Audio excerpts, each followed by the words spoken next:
rattling that is going on, including the 200 200 troops that were put on the ground there with an artillery brigade just a couple of weeks ago, and the plans that were announced quietly yesterday to put possibly an additional 1,000 troops into Syria. And then you tie that in with the statement that Rex Tillerson, the up to now very quiet State Department head there, that said, they're saying that everything is on the table as far as North Korea is concerned, and diplomacy has not worked. This is a connected dot situation to me.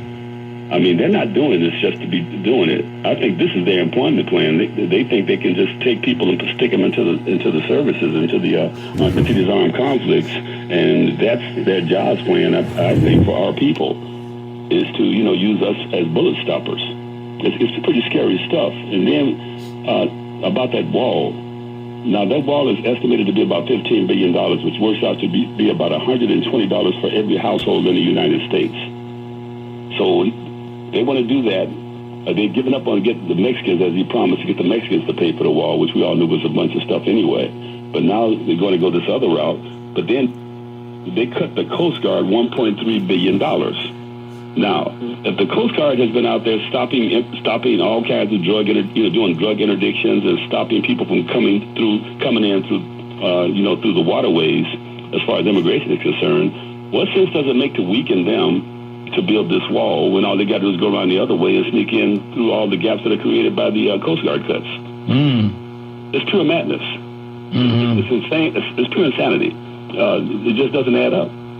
I mean, he's doing, I think, a lot of this stuff basically just to make his administration look good, because if you look at, the numbers and whatnot, and all the things that Ms. Austin mentioned and some of the callers have mentioned, I don't see how this is making America great again whatsoever. No, you're right, Jenny.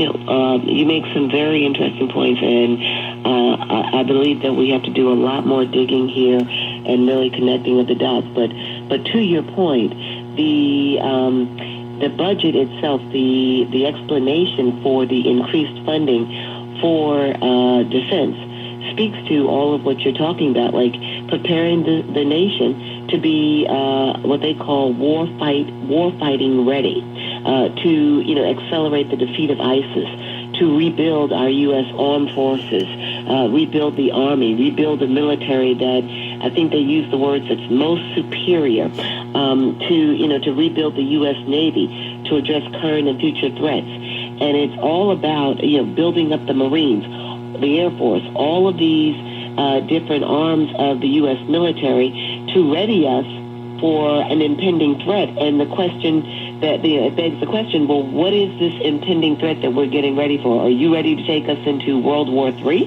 Like, what are we fighting at home and across the seas?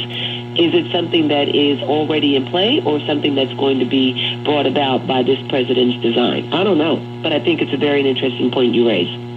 James in Washington, D.C., WOL.